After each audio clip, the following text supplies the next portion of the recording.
Hola, gente linda. Hello, beautiful people. Hola is hello in Spanish, and gente linda means beautiful people in Spanish. I am Nelly C. My goal for my YouTube channel is to study the topics for the licensed clinical social worker exam together and share this material with someone who may need it. My email address is learningtogether to become a lcsw@gmail.com, just in case you would like to contact me. And here is also my Facebook page, facebook.com learning together for LCSW. First, I want to share a quote to continue to be inspired and motivated to carry on with this journey. Then we will continue to study the classical conditioning theory, and this is my last video review on this theory. Here is the link to the article that we have been reviewing in this video. I will post the link of this article under the video for your review at your convenience. I will also share my email and the Facebook page under this video if you want to contact me at your earliest convenience. And finally, I would like to thank you for taking the time to listen to this video. If you would like to receive a notification when I upload a video, please subscribe and don't forget to like this video so we can all maximize the gift of the technology at this time. I also get motivated and inspired to get with this crazy idea of studying together for the LCSW exam. Adios, mi gente linda, and many blessings. And here is the quote that I like to share with you. The past is behind. Learning from it. The future is ahead. Prepare for it. The present is here. Live it. By Thomas Monson. Again, the past is behind, learn from it. The future is ahead. Prepare it for it. The present is here, live it. By Mr. Thomas Monson. Interesting quote. Sometimes we just get stuck in the past. We don't prepare for the future, and we don't live in this present. So let's learn from the past, prepare for the future, and live the present. Very wise quote. And here is the article. We were in the ethics concern. Now we are in deterministic theory. A final criticism of classical conditioning theory is that it is deterministic. This means it does not allow the individual any degree of free will. Accordingly, a person has no control over the reactions they have learned from classical conditioning, such as phobia. Deterministic approach also has important implications for psychology as a science. Scientists are interested in discovering laws that can be used to predict events. However, by creating general laws of behavior, deterministic psychology underestimates the uniqueness of human beings and their freedom to choose their destiny. The role of nature in classical conditioning, behaviorists argue all learning is driven by experience, not nature. Classical conditioning exemplifies environmental influence. However, our evolutionary history predisposes us to learn some associations more readily than others. so nature also plays a role. Example number 1. For example, PTSD develops in part due to strong conditioning during traumatic events.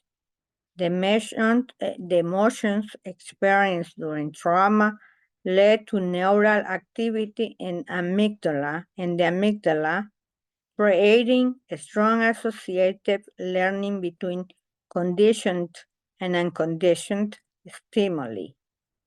Individuals with PTSD show enhanced fear conditioning reflected in greater amygdala reactivity to conditioned threat cues compared to trauma-exposed controls.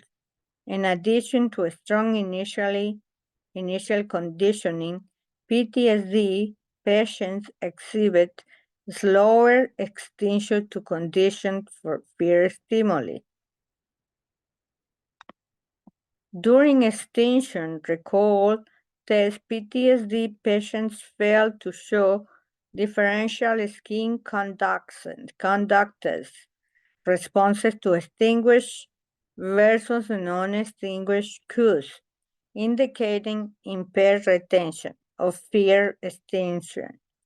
Deficient extinction retention correspond to reduced activation in the ventromedial prefrontal cortex and hippocampus and heightened dorsal anterior cingulate cortex response during extinction recall in PTSD patients. For example, in influential research on food conditioning, John Garcia found that rats easily learn to associate a taste with nausea from drugs, or even if illness occurs hours later.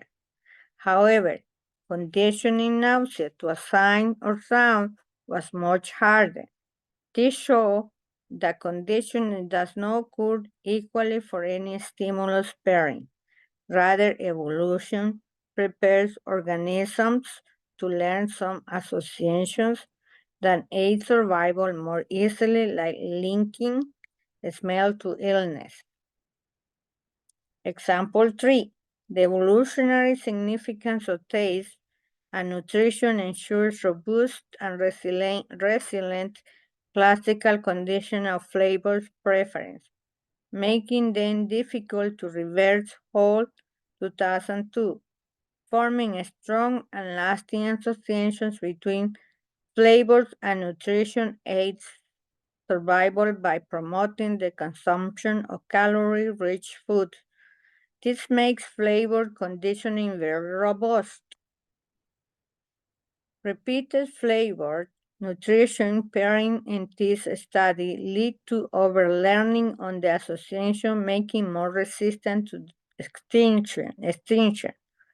The learning is overtrained, constant specific, and subject to recovery effects that maintain the conditioned behavior despite extinction training. Classical versus operant conditioning. In summary, classical conditioning is about passive stimulus response associations, while operant conditioning is about actively connecting behavior to consequences. Classical works on reflexes and operant on voluntary actions. Stimulus versus consequences. Classical conditioning focus on associating two stimuli together. For example, pairing a bell neutral stimulus with food reflecting stimulus create a conditioning response of stabilization to bell. Operant conditioning is about connecting behavior with the consequences that follow. If a behavior is reinforced, it will increase, and it is punished, and it will decrease. Oh, sorry.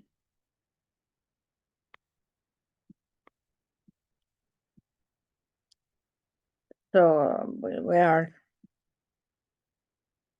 passive versus active. In classical conditioning, the organism is passive and automatically responds to conditioned stimulus. Operant conditioning requires the organism to perform a behavior that gets reinforced or punished actively. The organism operates on the environment. Involuntary versus voluntary.